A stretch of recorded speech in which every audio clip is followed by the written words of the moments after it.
Baik, Assalamualaikum warahmatullahi wabarakatuh. Salam kenal, saya Tuti Utami. Kali ini kita akan bertemu lagi di kelas IPA seru. Mudah-mudahan kita berada dalam keadaan sehat walafiat ya, sehingga kita terus belajar dengan semangat. Baik, kali ini kita akan membahas satu tema yang cukup menarik, yaitu sistem reproduksi. Nah, kalau kita berbicara mengenai sistem reproduksi, kita tidak bisa meninggalkan pembelahan sel ya. Nah, pembelahan sel itu manfaatnya apa sih? Kenapa sih sel itu harus membelah? Nah, sel itu harus membelah karena karena untuk pertumbuhan. Yang kedua adalah untuk perbaikan, dan yang ketiga adalah untuk reproduksi. Kita lihat satu-satu. Kenapa sel harus melakukan pembelahan? Yang pertama adalah untuk pertumbuhan. Semakin besar suatu individu, maka semakin banyak jumlah selnya.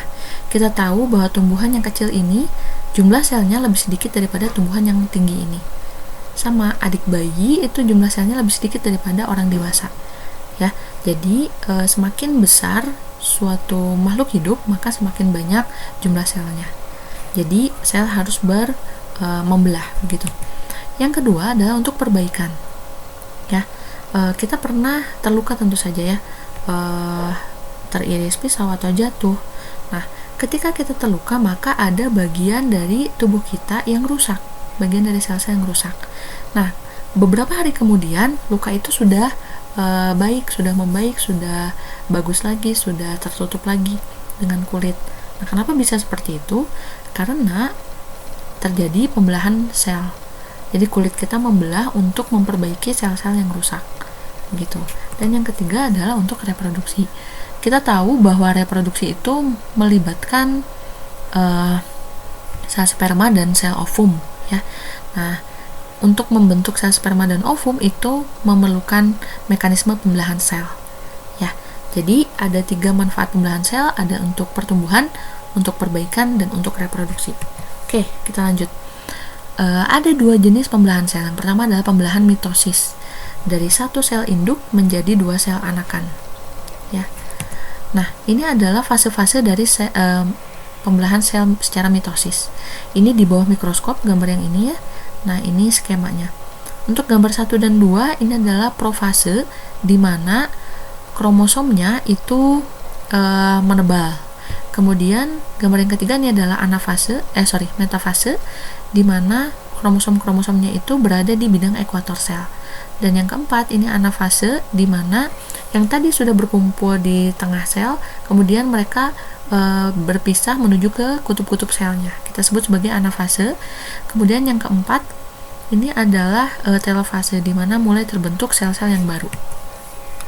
Nah, secara sederhana fase-fase pembelahan sel itu ini ya, interfase atau fase istirahat, profase, fase persiapan kromosom yang menebal, metafase di mana kromosom-kromosom tersebut berada di bidang ekuator sel, anafase di mana setiap kromosom itu tertarik ke kutub-kutub sel, dan yang terakhir adalah telofase, yaitu mulai terbentuk sel-sel anakan. Ini karakteristik dari pembelahan mitosis. Yang pertama terjadi di seluruh tubuh kecuali gamet. Apa itu gamet? Gamet itu adalah sel kelamin. Jadi seluruh tubuh kecuali sel kelamin dia mengalami pembelahan secara mitosis.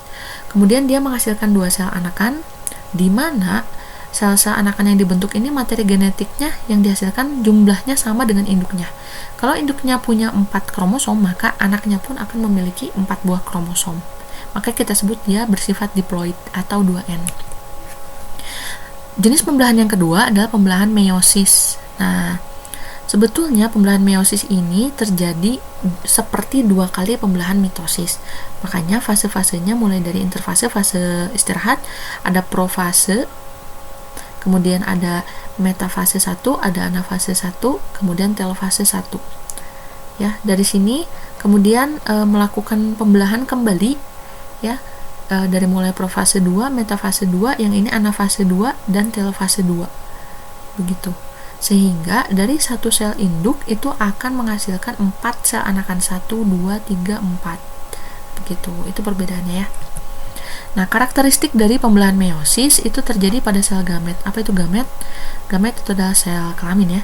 Kemudian menghasilkan 4 sel anakan yang terakhir adalah materi genetik pada sel anakan itu adalah jumlahnya setengah dari sel induknya. Artinya, kalau induknya punya 4 sel, 4 kromosom, maka anaknya hanya memiliki 2 kromosom saja. Nah, hal seperti itu kita sebut sebagai haploid. Nah, kita masuk ke organ reproduksi pada pria ya. Oke. Nah, ini adalah organ reproduksi pada pria. Yang sebelah kiri ini adalah tampak depan, yang sebelah kanan ini adalah tampak samping ya. Nah, kita bahas satu-satu dulu dari mulai ini ya.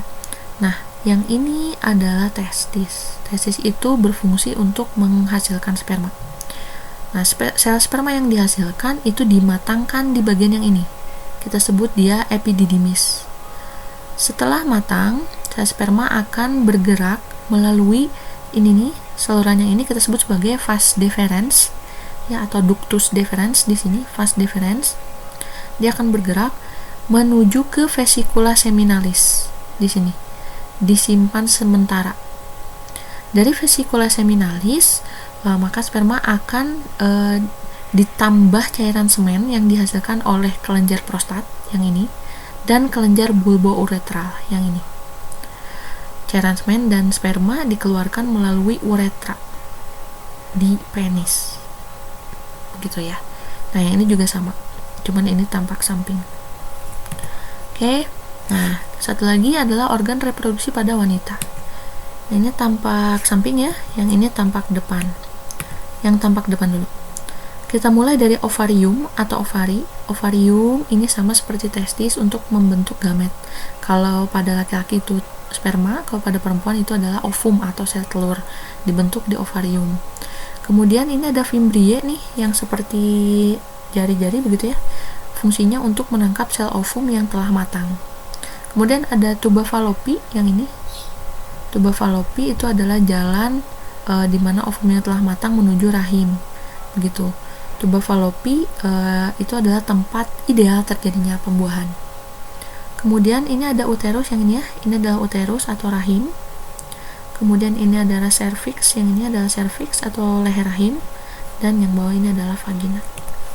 Kita lihat. Nah, ini tampak samping, ini ovarium tadi, ini ada fimbriae, ada tuba fallopi, yang ini uterus.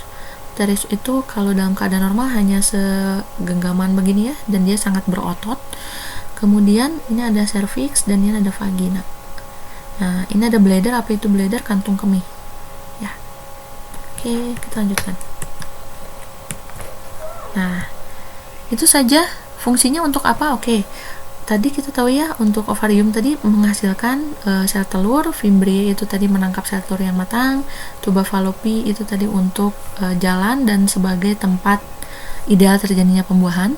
Kemudian uterus ini tempat menempelnya embrio, menempel dan berkembangnya embrio. Cervix ini adalah pemisah antara organ reproduksi luar dan dalam pada wanita, dan vagina ini adalah jalan lahir pada kelahiran normal. Nah, untuk pertemuan pertama ini cukup sampai di sini.